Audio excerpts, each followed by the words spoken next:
جو شخص اپنے ظالم کو بددعا دے دیتا ہے وہ اپنا بدلہ دنیا میں ہی لے لیتا ہے۔ مرشد طویل ہے مسافت مگر منزل کا یقین ہے، آزمائش سخت ہے مگر وہ بھی تو رحیم ہے، مجھے راستوں سے مت ڈراؤ اے دنیا والو، میں جس کی آس پر ہوں وہ رب کریم ہے۔ تم کون ہو کیا ہو اللہ کے سوا کوئی نہیں جانتا، تو پھر کیوں تم لوگوں کی باتوں کو دلوں پہ لگائے بیٹھے ہو؟ بے سکونی کی وجہ یہ بھی ہے کہ ہم پریشانیوں کا ذکر اللہ کی بجائے لوگوں سے کرتے ہیں۔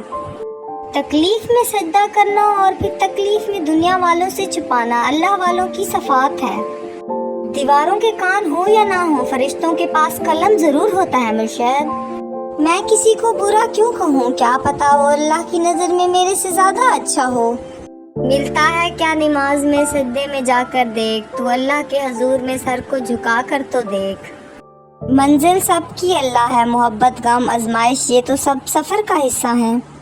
تم مسجدوں میں جا کر اپنی محبت کا ثبوت دو، اللہ تمہیں خانہ کعبہ بلا کر اپنی محبت کا ثبوت دے گا۔ کیا تمہیں معلوم نہیں اللہ سب کچھ کر سکتا ہے، تو تم اوروں پر کیوں یقین رکھتے ہو؟ سجدوں سے تعلق بنائے رکھو، جوانی بار بار نہیں ملتی۔ الحمدللہ صبر کی حد یہ ہے کہ تقدیر پہ بھی کوئی اعتراض نہ ہو۔ مرشد سمجھانے والے تو بہت ہیں مگر سمجھنے والا اللہ کے سوا کوئی نہیں۔ ایمان اور عشق کا ایک ہی کلمہ ہے، وحدہ لا شریک لہ، شرک دونوں میں ہی حرام ہے۔ جتنا سکون اللہ نے فجر کی نماز میں رکھا ہے اتنا سکون اللہ نے اور کسی چیز میں نہیں رکھا۔ ایک اللہ ہی ہے جو ہر کسی کا پردہ رکھ سکتا ہے بس۔